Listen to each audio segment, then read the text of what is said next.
Et si la frontière entre vigilance saine et paranoïa était invisible? Tu poses une question innocente.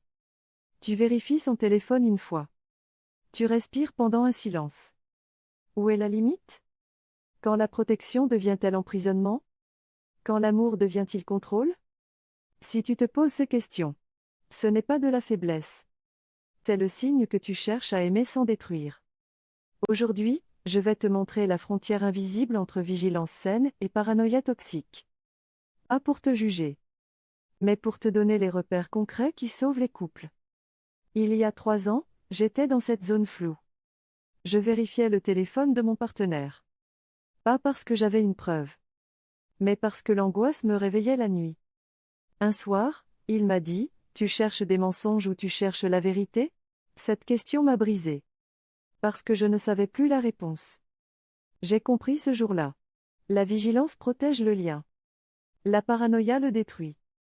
Et la différence tient à une seule chose, ta motivation. Si tu agis par peur, paranoïa. Si tu agis par respect, vigilance. Partie 1, les 3 signes de vigilance saine. Signe 1, tu agis après un indice concret, pas une angoisse diffuse. Indice concret, elle a menti 3 fois sur les mêmes soirées. Angoisse diffuse, je me sens mal sans raison. Cas réel, Sarah a remarqué que son compagnon recevait des messages à 23 heures depuis 3 semaines. Elle a attendu. Observé. Noté les dates. Puis elle a posé une question simple, ces messages du soir, c'est avec qui? Pas d'accusation. Pas de fouille préalable. Juste une question après observation. Résultat, il a avoué parler à une collègue qui le harcelait émotionnellement.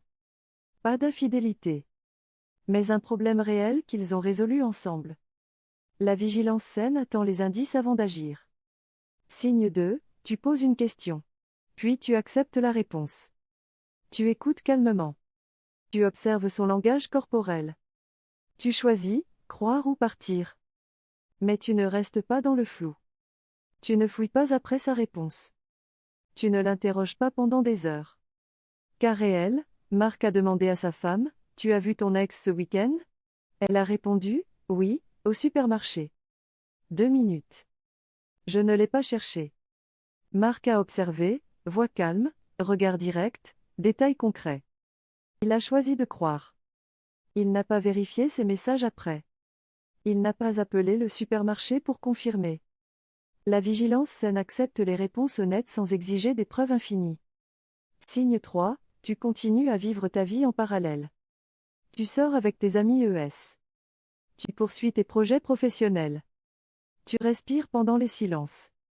Ton couple n'est pas devenu une enquête à temps plein. Tu as gardé ton identité. Et cette identité te protège de la paranoïa. Cas réel, Léa a remarqué que son partenaire était distant depuis 2 semaines. Au lieu de l'interroger sans cesse, elle est allée courir avec une amie. Elle a travaillé sur son projet perso. Elle a respiré. Le soir, il lui a dit, « Tu as l'air apaisé aujourd'hui. » Et il a ajouté, « Je traverse une période difficile au travail. Je n'osais pas t'en parler. » La vigilance saine préserve ton espace personnel. Et cet espace attire la vérité. Partie 2, les 3 signes de paranoïa toxique. Signe 1, tu agis par angoisse diffuse, pas par indice concret. Pas de mensonge avéré. Pas de comportement suspect répété. Juste l'angoisse qui te pousse à fouiller. Cas réel, Thomas vérifiait le téléphone de sa femme tous les soirs. Pas parce qu'elle avait menti, mais parce qu'il avait peur qu'elle mente un jour. Il a fini par trouver un message anodin à un collègue. Il l'a interprété comme une preuve de trahison. Il a explosé. Elle est partie. La paranoïa crée les preuves qu'elle cherche. Signe 2, tu ne lâches pas prise après une réponse. Elle répond calmement, tu cherches la faille dans ses mots. Tu relances. Tu creuses.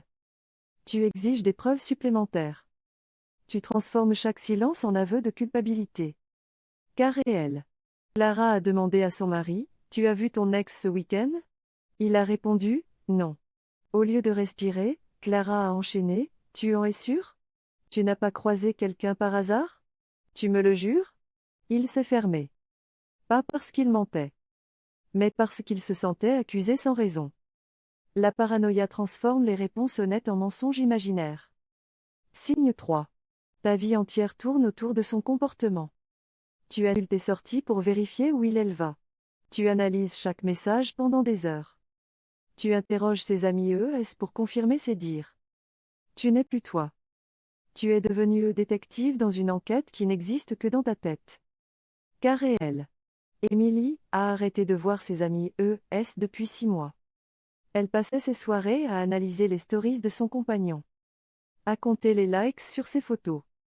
À vérifier qui commentait. Un jour, une amie lui a dit « Tu as disparu. » Pas lui. Toi. Emily a réalisé. La paranoïa ne protège pas l'amour. Elle détruit celui-celle qui l'incarne. Partie 3, l'exercice de la frontière. Pour te situer, prends un papier. Dessine une ligne verticale au centre. À gauche, écris « Vigilance saine » à droite, écris « Paranoïa toxique maintenant », note tes comportements de la semaine dernière. Exemple de ma propre liste, j'ai posé une question après 3 mensonges répétés. Vigilance saine, j'ai vérifié son téléphone sans raison concrète. Paranoïa toxique, j'ai accepté sa réponse et j'ai respiré. Vigilance saine, j'ai interrogé son ami pour confirmer ses dires. Paranoïa toxique, compte les points de chaque côté. Si tu as plus de vigilance saine, tu protèges le lien sans l'étouffer. Continue. Respire. Si tu as plus de paranoïa toxique, ce n'est pas un échec. C'est un signal. La paranoïa vient souvent d'une blessure ancienne. Pas de la réalité présente. Partie 4. Revenir à l'équilibre. 3 phrases concrètes. Quand tu sens la paranoïa monter. Phrase 1. Avant d'agir, est-ce que j'agis par peur ou par respect? Phrase 2. Après une réponse, est-ce que je choisis de croire? Ou de partir? Je ne reste pas dans le flou. Phrase 3. Pour respirer, je vis ma vie en parallèle. Mon bonheur ne dépend pas de sa transparence. Ces phrases ne garantissent pas la vérité de l'autre. Mais elles protègent ta paix intérieure. Conclusion, l'équilibre n'est pas un point fixe, tu vas basculer. Parfois vers la vigilance saine. Parfois vers la paranoïa toxique. Ce n'est pas un échec. C'est humain. L'important n'est pas de rester parfaitement équilibré. L'important est de reconnaître quand tu bascules. Et de choisir de revenir. Aujourd'hui, 1. Fais l'exercice de la frontière, papier plus ligne verticale 2. Choisis. Une phrase de la partie 4 à utiliser cette semaine 3. Respire quand tu sens la peur monter et si cette vidéo t'a aidé. Abonne-toi, chaque abonné compte. Partage à une personne qui cherche cette frontière invisible. Prends soin de toi. Aimer sans étouffer est un apprentissage. Pas une perfection. Zone Psy Relation.